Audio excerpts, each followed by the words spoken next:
नमस्कार, welcome divine audio book में conversation with God. यहाँ पर राइटर बोल रहे हैं भगवान से। इससे कमज़ोर, दुर्बल, विकलांग और सीमित क्षमताओं वाले लोगों के प्रश्न का उत्तर नहीं मिलता। गॉड भगवान कहते हैं, क्या आपको लगता है कि उनकी सीमाएं, जैसा कि आपने कहा, उनकी पसंद से नहीं है? क्या आप कल्पना करते हैं कि मनुष्य की आत्मा को जीवन में आने वाली चुनौतियां, चाहे वे कैसी भी हों, संयोगवश ही मिलती हैं? क्या यह आपकी कल्पना है? गॉड, क्या आपका मतलब ये है कि आत्मा पहले से ही ये चुन लेती है कि वह किस प्रकार का जीवन जिएगी? भगवान गॉड रिप्लाई करते हैं, नहीं, इससे तो इस मुलाकात का उद्देश्य ही विफल हो जाएगा। इसका उद्देश्य आपके अनुभव को सृजित करना है और इस प्रकार वर्तमान के इस गौरवशाली क्षण में आपके स्वयं का सृजन करना है।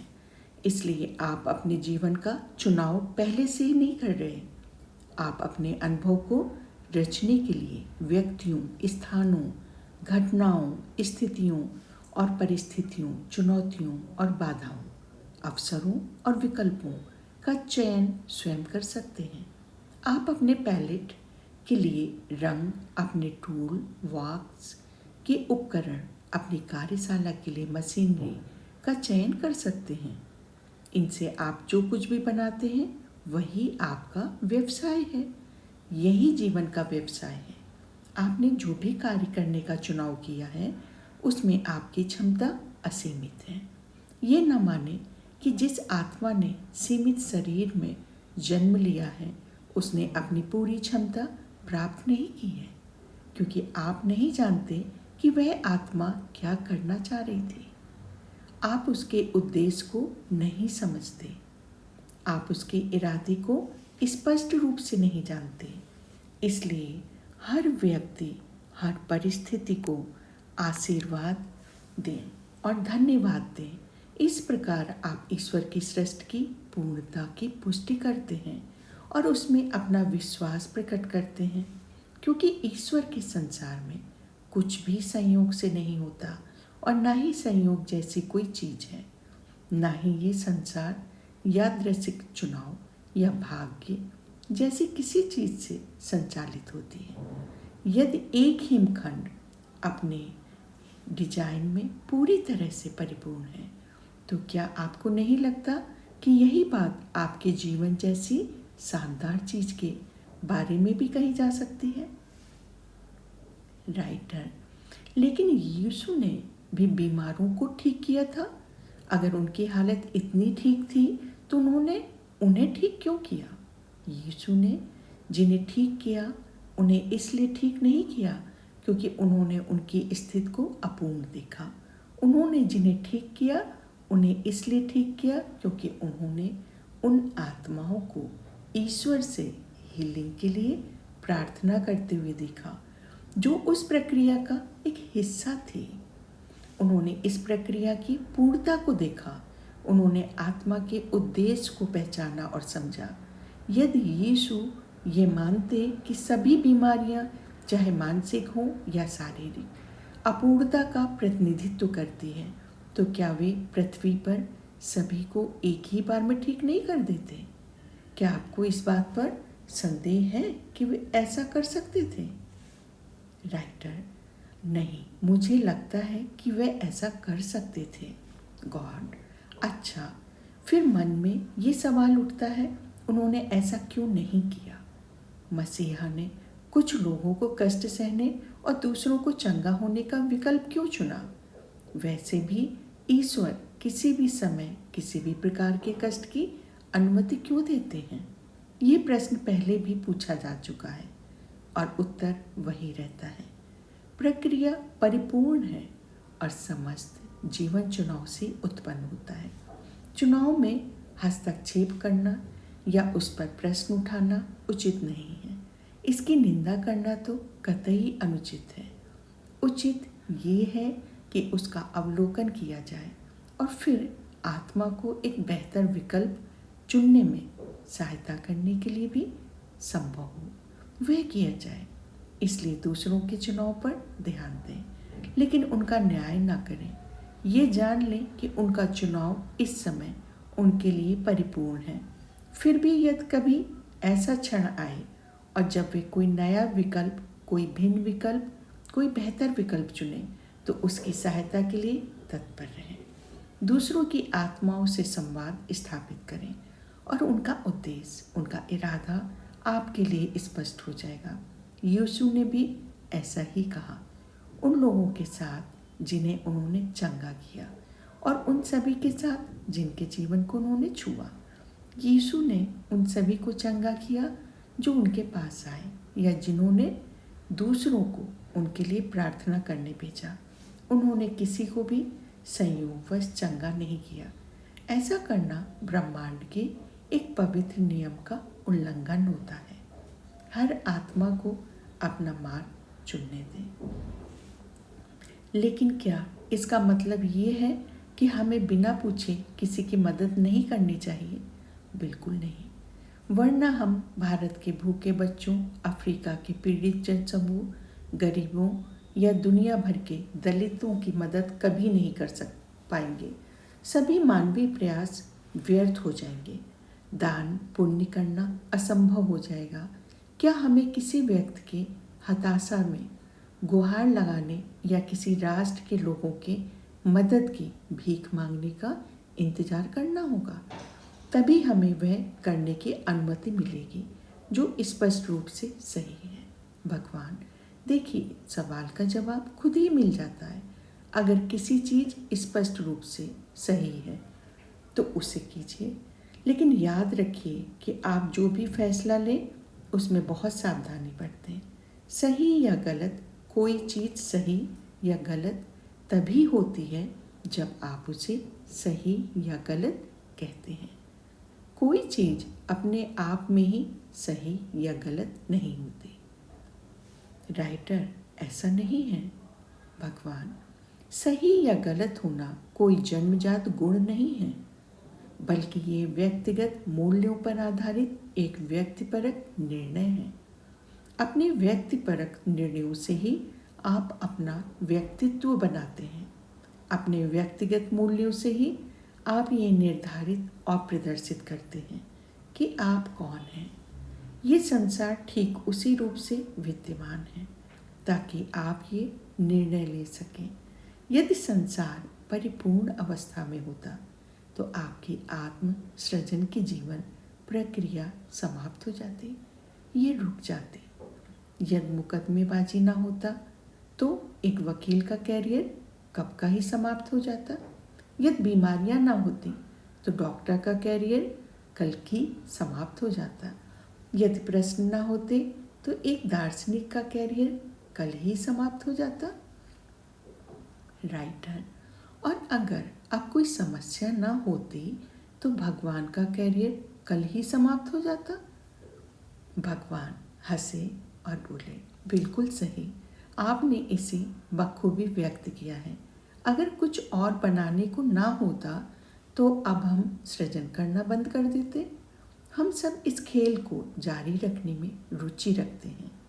हम भले ही कहते हैं कि हम सभी समस्याओं का समाधान करना चाहते हैं, लेकिन हम सभी समस्याओं को हल करने की हिम्मत नहीं कर सकते, वरना हमारे पास करने के लिए कुछ बचेगा ही नहीं।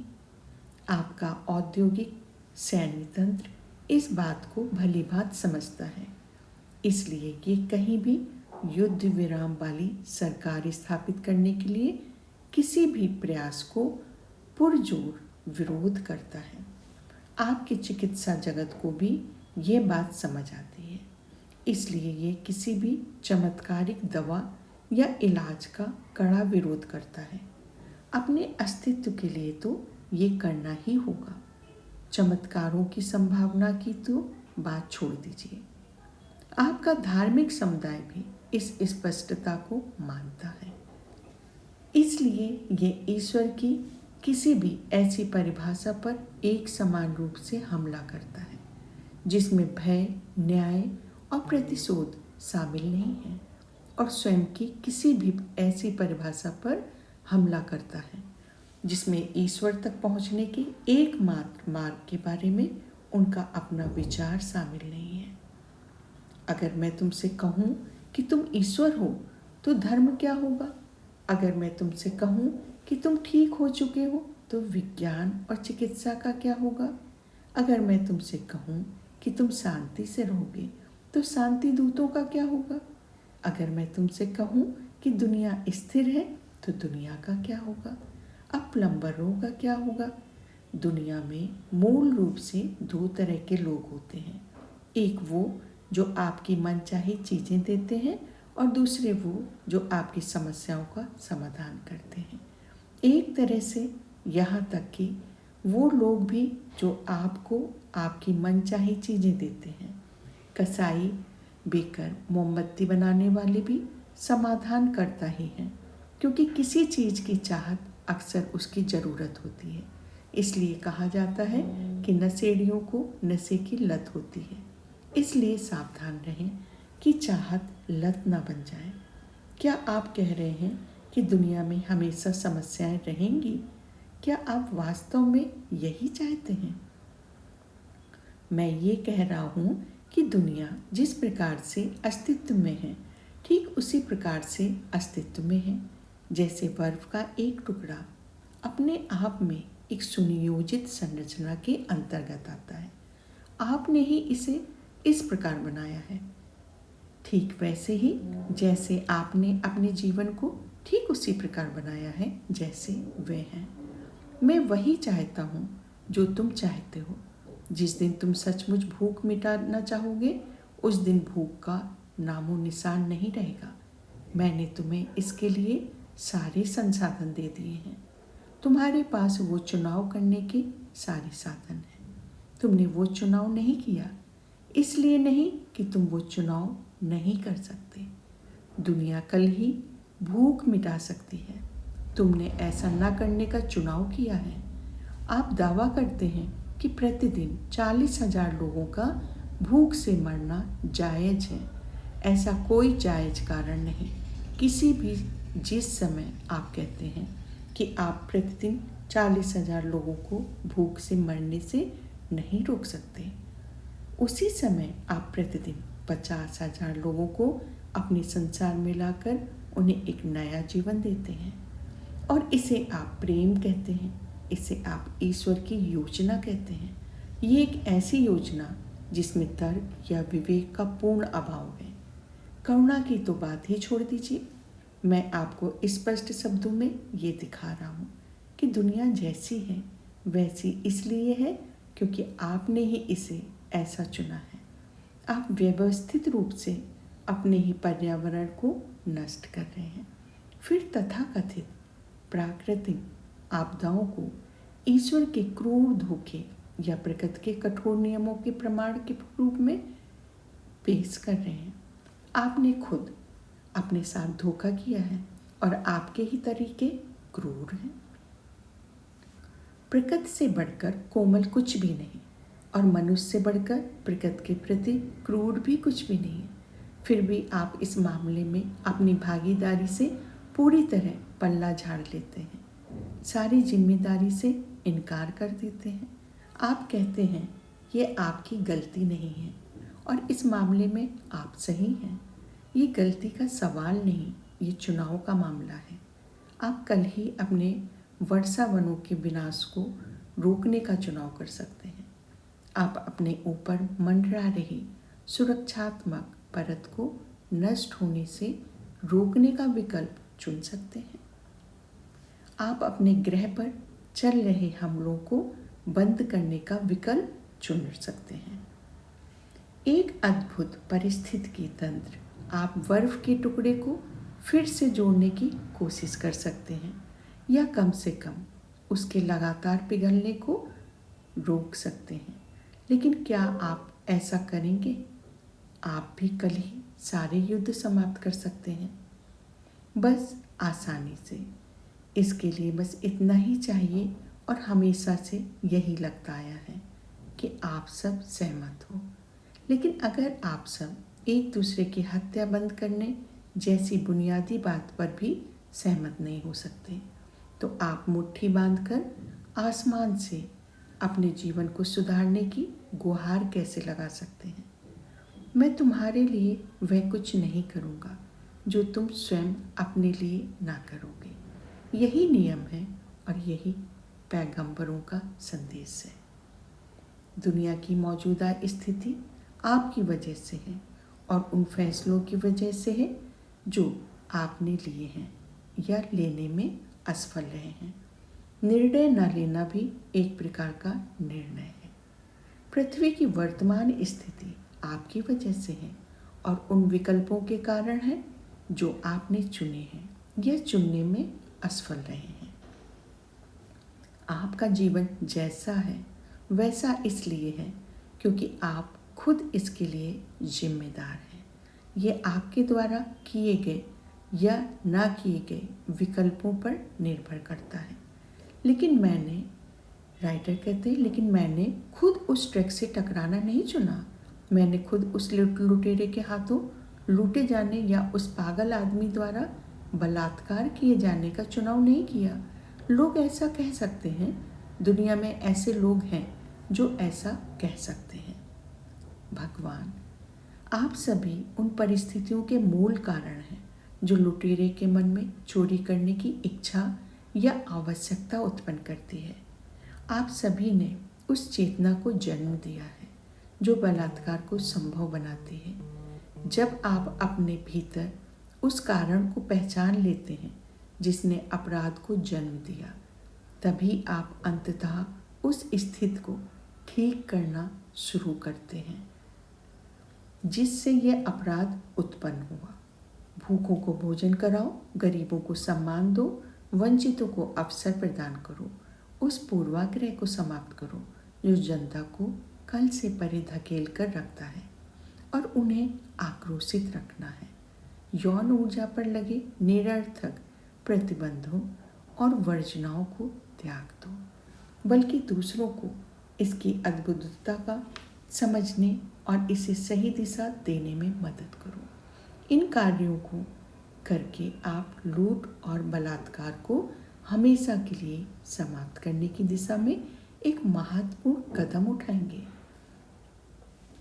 तथाकथित दुर्घटना की बात करें, चाहे वो मोड़ से आता हो, ट्रक हो या आकाश से गिरती ईंट, तो ऐसी हर घटना को एक बड़े परिदृश्य का छोटा सा हिस्सा मानकर उसका सामना करना सीखें।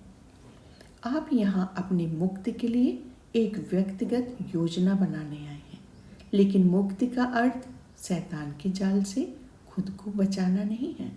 शैतान जैसी कोई चीज़ नहीं है और न ही नरक का अस्तित्व। आप स्वयं को अज्ञानता की विस्मृत से बचा रहे हैं। Thank you.